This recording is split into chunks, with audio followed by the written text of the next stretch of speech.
அஸ்ட்ரோசைன் channel வாயிலாக உலகெங்கும் வாழ்ந்து கொண்டிருக்கின்ற சகோதர சகோதரிகளுக்கு அன்பார்ந்த வணக்கங்கள் மற்றும் வாழ்த்துக்கள். இன்றைய பதிவு மிதுன ராசி அன்பர்களுக்குண்டான ஆடி மாதத்துக்குரிய ஒரு பொதுவான பலன்கள். ஸ்ட்ரைட்டாக பலனுக்கு போயிடலாம். உங்கள் ராசி அதிபதி, மிதுன ராசி அன்பர்களுக்குண்டான அதிபதி என்று சொல்லக்கூடிய புதன் பகவான் 3ஆம் இடத்துல போய் உட்கார்ந்துருக்கார். அப்போ 3ஆம் இடம் என்பது மறைவு ஸ்தானம் என்றாலும் அது சிம்ம வீட்டில் போய் உட்கார்ந்திருப்பது புதனுக்கு ஒரு பிடித்த வீடு, அதிநட்பு வீட்டில் சந்தோஷமாக இருக்கக்கூடிய நிலையில் போய் புதன் இருக்கிறதுனால உங்களுடைய எண்ணங்கள், செயல்கள், சிந்தனைகள் எல்லாமே சிறப்பாக இருக்கும். அறிவுபூர்வமாக செயல்படக்கூடிய தன்மை, புத்திசாலித்தனம் வெளிப்படுத்தக்கூடிய தன்மையை உருவாக்கும். ஸோ பிரயாணங்கள் மூலமாக அனுகூலங்கள், ஆதாயங்கள், நிறைய டிராவல் பண்ணக்கூடிய தன்மை, அந்த டிராவலின் மூலமாக மகிழ்ச்சி, சந்தோஷம் அடையக்கூடிய தன்மைகளை நிச்சயமாக உருவாக்குவார். 2ஆம் அதிபதியாக இருக்கக்கூடிய சந்திரன் பார்த்தீங்கன்னா இந்த மாதத்தினுடைய தொடக்கத்தில் குருவினுடைய பார்வையில் பெற்றிருப்பது மேன்மையை தரக்கூடிய தன்மை. அப்போ என்ன நடக்கும்? குடும்பம் நன்றாக இருக்க போகுது அப்படின்னு அர்த்தம். சின்ன சின்ன கருத்து வேறுபாடுகள் இருந்தாலும் பெரிய பாதிப்பு ஏற்படுத்த போவது இல்லை. வரவு வந்தாலும் அதற்கு தகுந்த மாதிரி சுப செலவுகள் ஏற்படுத்தக்கூடிய தன்மை. அப்போ என்ன? வீட்டுக்கு தேவையான பொருட்களை வாங்கி மகிழக்கூடிய தன்மை இருக்கும். உங்கள் பேச்சு மட்டும் பார்த்தீங்கன்னா சூரியனை போல பேசக்கூடிய தன்மை, ஸ்ட்ரெயிட் ஃபார்வர்டாக இருக்கும், கச்சிதமாக இருக்கும். ஸோ அப்போ என்ன? வளைவு நெளிவு சுழிவாக இடத்துக்கு தகுந்தமாக நடந்து கொள்வது, பேசிக்கொள்வது இந்த மாதம் உங்களுக்கு சிறப்பை ஏற்படுத்தி கொடுக்கும்.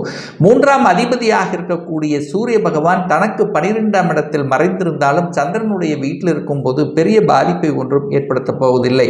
ராசிநாதன் 3ஆம் இடத்தில் இருக்கார். அப்போ வியாபார நுணுக்கங்கள் மேம்படும் கூடிய தன்மை, வியாபாரம் சார்ந்த விஷயங்கள், அதாவது சிறு வியாபாரமாக இருந்தாலும் பெரு வியாபாரமாக இருந்தாலும் வியாபாரத்தின் மூலமாக அனுகூல ஆதாயங்கள், புதன் புத்திசாலித்தனத்தை வைத்து செய்யக்கூடிய அனைத்து விதமான வியாபாரத்தில் வெற்றி பெறக்கூடிய தன்மை ஏற்படுத்தும்.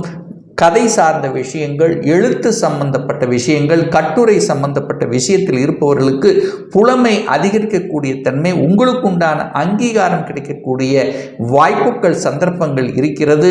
தகவல் தொடர்பு துறை, கம்யூனிகேஷன் நெட்வொர்க், ஸோ இந்த மாதிரியான துறையில் பணியாற்றி கொண்டிருப்பவர்களுக்கும் அதை சார்ந்த துறையில் இருப்பவர்களுக்கும் கூடுதல் நன்மைகள் நடக்கக்கூடிய ஒரு நல்ல மாதம் தான் இந்த மிதுன ராசி அன்பர்களுக்கு. புதிய புதிய ஒப்பந்தங்கள் ஏற்படக்கூடிய தன்மை, அரசின் மூலமாக அனுகூலங்கள், அரசின் மூலமாக புதிய ஒப்பந்தங்கள் கிடைக்கக்கூடிய வாய்ப்புகள், சந்தர்ப்பங்கள் இந்த காலகட்டத்தில் இருக்கிறது. இசை சம்பந்தப்பட்ட துறையில் இருக்கின்றவர்களுக்கும், மியூசிக் சம்பந்தப்பட்ட, அதே சமயத்தில் பார்த்தீங்கன்னா ஊடகவியல் சம்பந்தப்பட்ட, திரை சம்பந்தப்பட்ட துறையில் இருக்கக்கூடிய, சினிமா சம்பந்தப்பட்ட துறையில் இருப்பவர்களுக்கும் புதிய ஒப்பந்தங்கள் கிடைக்கக்கூடிய வாய்ப்புகள், சந்தர்ப்பங்கள் இந்த காலகட்டம் உங்களுக்கு சிறப்பாக இருக்குது. 4ஆம் இடத்து அதிபதியாக இருக்கக்கூடிய புதன் பகவான் சிம்மமனையில் இருப்பது உங்களுக்கு சிறப்பை ஏற்படுத்தும். 4ஆம் இடத்தை குருவினுடைய பார்வை பெற்றிருப்பதும் உங்களுக்கு சுகஸ்தானத்தை வலுப்படுத்திக் கொள்ளக்கூடிய அமைப்பை உருவாக்கும். கேது இருந்தார் அல்லவா? அப்போ இதுவரைக்கும் கேது இருந்தால் அங்கே சின்ன சின்ன தொந்தரவுகள். கேதுனால என்ன? ஒரு பாம்பு கிரகம் அல்லவா? ஒரு விஷத்தன்மை உள்ள கிரகம் அங்கே இருந்து கொண்டு உங்களுடைய சுகத்தை கெடுத்து கொண்டு ஒரு மாதிரியான தன்மையில் இருந்து கொண்டு ஒரு வீட்டில் இருந்தாலும் அங்கே ஒரு பிரச்சனையோடு இருந்து கொண்டிருந்தவர்களுக்கு இப்போ குருவினுடைய பார்வையாலும் அந்த புதன், அந்த 4ஆம் அதிபதியாகிய புதன் சிம்ம வீட்டில், அதிநட்பு வீட்டில் இருக்கக்கூடிய தன்மையில் உங்கள் கூடுதல் நன்மை தரக்கூடிய அமைப்பு. என்ன நடக்கும்? வீடு, வண்டி, வாகனம் வாங்கக்கூடிய யோகங்கள் ஏற்படுத்தும். தாயின் மூலமாக நன்மைகள், தாயினுடைய சொத்துக்கள் சார்ந்த விஷயத்திலிருந்து வந்த பிரச்சனைகள், தாயின் மூலமாக அனுகூலம், ஆதாயம் உண்டு. கல்வி சம்பந்தப்பட்ட விஷயத்தில் மேம்பாடு கிடைக்கக்கூடிய வகையில் இந்த ஆடி மாதம் உங்களுக்கு சிறப்பை ஏற்படுத்தக்கூடிய தன்மை. 5ஆம் இடம் என்பது பூர்வ புண்ணிய ஸ்தானம், பஞ்சம ஸ்தானம் என்று சொல்லக்கூடிய 5ஆம் இடத்தின் அதிபதி சூரியனோடு சேர்ந்திருக்கார் அல்லவா? அப்போது குழந்தைகள், உங்கள் குழந்தைகள் பார்த்தீங்கன்னா ஒரு அரசாங்க வேலைக்கு போகணும் அல்லது அரசு சம்பந்தப்பட்ட எக்ஸாம் எழுதணும் அப்படின்னு அந்த ஆர்வத்தை கொடுக்கக்கூடிய ஒரு நல்ல மாதமாக இந்த மிதுன ராசினருக்கு அமையும். குழந்தைகள் நலன்கள் சிறப்பாக இருக்கக்கூடிய தன்மைகள், குழந்தை குழந்தைகள் ஒரு சிலருக்கு வெளிநாட்டில் சென்று படிக்கக்கூடிய யோகமும் இந்த காலகட்டம் உங்களுக்கு சிறப்பாக இருக்கு.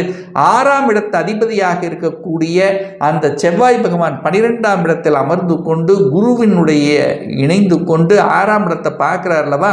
அப்போ எவ்வளவு எதிர்ப்பு வந்தாலும் பார்த்துக்கலாம், ஒரு கை பார்த்துக்கலாங்கிற எண்ணம் இருக்கும். எதிர்ப்புகளை அடக்கி ஆளக்கூடிய தன்மை, எதிர்ப்புகாரர்கள் ஒரு சிலர் உங்களை விட்டு விலகக்கூடிய தன்மை, கடன் இருந்தாலும் கடனை சமாளிக்கக்கூடிய உத்வேகங்கள், நோய் இருந்தாலும் உடல்நல சின்ன சின்ன தொந்தரவு இருந்தாலும் அந்த குருவின் பார்வையால் இந்த மாதம் விலகக்கூடிய வாய்ப்புகள், சந்தர்ப்பங்கள் உங்களுக்கு சிறப்பாக இருக்கு. ஒரு வேலைக்காக அப்ளை பண்ணி காத்து கொண்டிருப்பவர்கள், நான் என்னுடைய சொந்த ஊர்லேயே நான் அப்ளை பண்ணிட்டு இருக்கேன், ஆனால் 1 மாதம் 2 மாதம் ஆகுது, ஒரு வேலை கிடைக்க மாட்டேங்குது, உள்ளூரில் செட்டில் ஆக முடியலன்னா நிச்சயமாக இந்த மாதம் பார்த்தீங்கன்னா உள்ளூரை தவிர நீங்கள் அப்ளை பண்ண அதர் டிஸ்ட்ரிக்ட், அதர் ஸ்டேட் அல்லது வெளிநாடு இதெல்லாமே உங்களுக்கு சிறப்பை ஏற்படுத்தும் என்பதை ஞாபகத்தில் வைத்துக் கொள்ளுங்கள். அதே சமயத்தில் 7ஆம் அதிபதி 12ல் போய் மறைஞ்சிட்டாரே, எனக்கு திருமணம் நடக்காதா அல்லது சுப காரியங்கள் நடக்காத தன்மை இருக்கா அல்லது குரு பலன் இல்லையா அப்படிங்கிற சில எண்ணங்கள் உங்கள் மனதில் ஏற்படுத்தும். நிச்சயமாக இல்லை. குரு உங்கள் ராசிக்கு பக்கத்தில், லக்னத்துக்கு பக்கத்தில் இருக்கிற திக்பலமாக இருக்கின்ற காரணத்தாலும் ஒரு நல்ல தசாபுத்தி உங்களுக்கு நடந்ததுன்னா திருமணம் சார்ந்த சுப காரியங்கள் அனைத்தும் ஈடேறக்கூடிய வாய்ப்புகளை உருவாக்கும். என குரு பகவான் 7ஆம் அதிபதி யாரோட சேர்ந்திருக்காருன்னா லாபாதிபதி என்று சொல்லக்கூடிய செவ்வாயுடன் சேர்ந்திருக்கார் அல்லவா. அப்போ திடீர் லாபத்தையும் திடீர் அதிர்ஷ்டத்தையும் கணவன் அல்லது மனைவியின் மூலமாக அல்லது அவங்களுடைய சொத்துக்கள் கேட்கக்கூடிய வகையில் அல்லது சொத்து பிரச்சனை இந்த மாதிரி, அதாவது கணவன் அல்லது மனைவியினுடைய சொத்துக்கள் அல்லது அவங்கள் மூலமாக தன வருவாய் கிடைக்கக்கூடிய சூழ்நிலை சந்தர்ப்பங்களை உருவாக்கும். 8ஆம் இடத்தை குரு பார்க்கிறார். 8ஆம் இடம் என்பது என்ன? ஒரு வலி, ஒரு வேதனை, ஒரு துக்கம், ஒரு துயரம், அசிங்கம், அவமானம், இப்படி எதெல்லாம் சொல்லிகிட்டே போகலாம், நெகட்டிவ் சொல்லிட்டு இருக்கலாம். ஆனால் 8ஆம் இடம் என்பது திடீர் அதிர்ஷ்டத்தை கொடுக்கக்கூடிய இடம் என்பதையும் நம்ம மறந்துடக்கூடாது. ஸோ அந்த இடத்தை குருவினுடைய பார்வை பெற்று புனிதமாக்குகின்ற காரணத்தால் எதெல்லாம் ஒரு வலி வேதனையை கொடுத்து கொண்டிருந்ததோ அதிலிருந்து வெளிவருவதற்கான சந்தர்ப்ப சூழ்நிலைகளை நிச்சயமாக உருவாக்கும். ஸோ அதை நீங்கள் சரியாக உபயோகப்படுத்திக் கொள்வது நல்லது. அந்த குரு பகவான் 12ஆம் இடத்தை அமர்ந்து கொண்டு 12ஆம் இடத்தை சுபத்துவமாக்கி கொண்டிருப்பதாலும் 8ஆம் இடத்தையும் ஒரு சுபமாக வைத்துக் கொண்டிருப்பதால இந்த மிதுன ராசி என்பர்கள் உங்களுடைய வெளிநாட்டா, அதாவது ரொம்ப நாள் ஒரு ஆசை என்கின்ற கனவான வெளிநாட்டுக்கு போய் வேலை பார்க்கக்கூடிய என்கின்ற எண்ணத்தை, ஆசையை நிறைவேற்றக்கூடிய வகையில் இருக்கிறது. கடல் கடந்து வாணிபம் செல்லக்கூடிய தன்மை, ஏற்றுமதி இறக்குமதி சார்ந்த துறையில் என்ட்ரி ஆவதற்கான வாய்ப்புகள், சந்தர்ப்பங்கள் நிச்சயமாக இருக்கு. அல்லது இந்த மிதுனராசி என்பர்கள் இங்கிருந்து வெளியில போய் வெளிநாட்டில் இருக்கிறீங்க, ஆனால் அங்கேயே செட்டில் ஆகணும், குடியுரிமைக்காக அப்ளை பண்ணியிருக்கிறேன் அப்படின்னா அதுக்குண்டான வழிவகை சாத்தியக்கூறுகளும் இந்த மாதம் உங்களுக்கு நல்லபடியாக அமையும். 9ஆம் இடத்தில் சனி அமர்ந்து கொண்டு 9ஆம் இடத்தை கெடுத்து கொண்டிருந்தது, உங்க பாக்கியத்தை கெடுத்து கொண்டிருந்ததுன்னு சொல்லலாம். கடந்த 2.5 வருடங்களாக அதாவது ஒரு அஷ்டம சனி காலம் இருந்தது. அஷ்டம சனி முடிஞ்சு இப்போ ஒரு 2 வருஷம் ஆகிப்போச்சு. இன்னும் எனக்கு ஒரு பெரிய பாக்கியத்தை கொடுக்கலையே, ஏதாவது ஒரு வகையில் தடைப்பட்டு கொண்டிருக்கிறதே என்ற எண்ண குமுறலோடு இருக்கக்கூடிய இந்த மிதுனராசி என்பவர்களுக்கு இப்போ சனி பகவான் வக்ரமாக உட்கார்ந்திருக்கார். இனி வரக்கூடிய 4 மாதங்கள். அப்போ வக்ரம்னா என்ன? தன்னுடைய இயல்புக்கு மாறிய தன்மை அப்படிங்கிறது அமைப்பு. அப்போ இயல்புக்கு மாறிய தன்மை, இப்போ பாக்கியத்தை தடுத்து கொண்டு குறைத்து கொண்டு கெடுத்து கொண்டு இருந்த சனி பகவான் இப்போ உங்களுக்கு பாக்கியத்தை கொடுக்க போகிறார் அப்படிங்கிறத நீங்கள் ஞாபகத்தில் வச்சுட்டாலே போதும். அப்போ பாக்கிய அப்படிங்கிறது கிடைக்க போகிறது. நல்ல வேலை இல்லாதவர்களுக்கு நல்ல வேலை கிடைக்க போகிறது. வேலையில் ப்ரமோஷன் கிடைக்க போகிறது. ப்ரமோஷன் தடைபட்டவர்களுக்கு அந்த தடை விலகப் போகிறது. விரும்பிய இடத்துக்கு இடமாற்றம், நல்ல வேலைக்கு முயற்சி செய்தால் வேலை கிடைக்கக்கூடிய அங்கீகாரம், இது அத்தனையும் உங்களுக்கு இந்த மாதம் சிறப்பாக இருக்கிறது அப்படிங்கிறத இந்த மிதுன ராசினருக்கு உறுதியாக நம்ம சொல்லலாம். அதே சமயத்தில் பார்த்தீங்கன்னா மன அழுத்தத்தோடு இருந்துட்டு இருக்கீங்கல்லவா, சில வகையான ஒரு குழப்பமாக இருந்து கொண்டிருந்ததல்லவா, அது குறிப்பாக இந்த மிதுனராசி என்பர்கள் பார்த்தீங்கன்னா ஒரு செவ்வாய் திசை அல்லது செவ்வாய் புத்தி நடந்து கொண்டிருந்தாலோ அல்லது சனி திசை சனி புத்தி நடந்து கொண்டிருந்தாலோ கொஞ்சம் ஒரு மாதிரியான ஒரு மன அழுத்தம் இருக்கும். பட் பெரிய பாதிப்பை ஒன்றும் ஏற்படுத்த போவதில்லை என்பதையும் நீங்கள் புரிந்து கொள்ள வேண்டும். இப்போ நான் சொன்னது கோச்சார ரீதியாக இந்த மாதத்தினுடைய ஒரு பொதுவான பலன்கள் தான். இந்த ராசியில் பார்த்தீங்கன்னா பல லட்சக்கணக்கான பேர் இருப்பீங்க. ஒவ்வொருத்தரும் டிஃபரெண்ட், ஒவ்வொருடைய ஜாதக அமைப்புகளும் வேறுபடும், கிரக அமைப்புகளும் அதனுடைய பலனும் வேறுபடும். ஏன்னா தசாபுத்தி மாறிட்டு இருக்கும்லவா. அப்போ இந்த கோச்சார பலனை கண்டினியூஸாக ஒரு 3 மாதம் பாருங்கள்.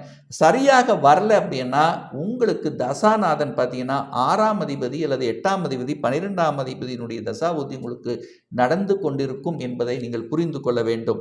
ஒரு துல்லிய பலன் வேணும், ஒரு சுய ஜாதகம் பார்க்கணும், ஒரு கன்சல்டேஷன் எடுத்துக்கணும் என்று விருப்பமுடைய அன்பர்கள் டிஸ்பிளே தெரியக்கூடிய நம்பருக்கு வாட்ஸ்அப் மூலியமாகவோ ஃபோன் கால் மூலியமாகவோ தொடர்பு கொண்டு அப்பாயின்மெண்ட் பெற்றுக்கொண்டு கன்சல்டேஷன் எடுத்துக்கலாம். இந்த பதிவு நிச்சயமாக ஏதாவது ஒரு ரூபத்தில் உங்களுக்கு யூஸ்ஃபுல்லாக இருக்குங்கிறதுல எந்தவித மாற்று கருத்தும் கிடையாது. நம்ம சேனலை நீங்கள் ஃபர்ஸ்ட் டைம் பார்ப்பவர்கள் என்றால் மறக்காம சப்ஸ்கிரைப் பண்ணிக்கிங்க. பக்கத்தில் இருக்கின்ற பெல் பட்டன் மற்றும் ஆல் நோட்டிஃபிகேஷனை கிளிக் பண்ணும்போது நான் போடக்கூடிய அடுத்தடுத்த பதிவுகள் உங்களுடைய நோட்டிஃபிகேஷனில் வந்து சேரும். இந்த ராசி நட்சத்திர நேயர்கள் அனைவரும் வாழ்க வளர்க வளமுடன் என்று எனது வாழ்த்தினை தெரிவித்துக் கொண்டு விடைபெறுகிறேன். நன்றி, வணக்கம், வாழ்த்துக்கள்.